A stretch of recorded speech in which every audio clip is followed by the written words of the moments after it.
Now I am recording. So to start out this practice portrait, you need to find a sheet of tracing paper from your supplies. This is different than the wax paper. Wax paper is shiny. You don't want that. You want the tracing paper. It's flat and it's kind of loud.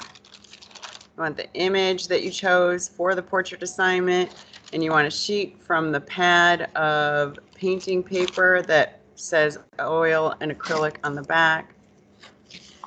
It's thicker and kind of waxy feeling, and it's got texture in the surface of it. So you're first going to put the tracing paper on top of your image and use your pencil to trace over just the basic lines. You want as few lines as possible with this. Being careful around the iris to make sure that's perfectly round. And when you're all done, you should have just the most basic of lines on that tracing paper. So one way that we know how to transfer this image to the acrylic paper is to turn it over and draw with your graphite stick, and then put it back on top of your acrylic pad and trace over those lines so that it transfers. But remember from first semester that an easier way is to use a light source. This is a light table.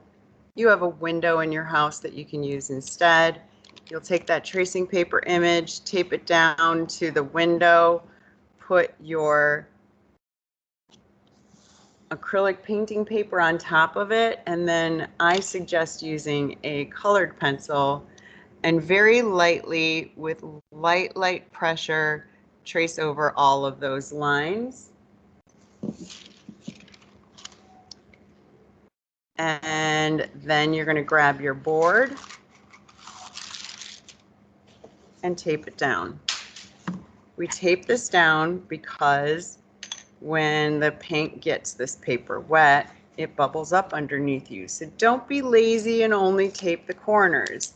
Get full strips of tape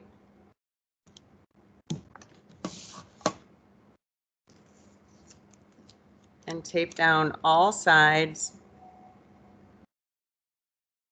I like to kind of like pull it a little bit or press it down and then tape it so I'm getting it as flat to the board as possible. And that'll prevent bubbling underneath when you start painting on it.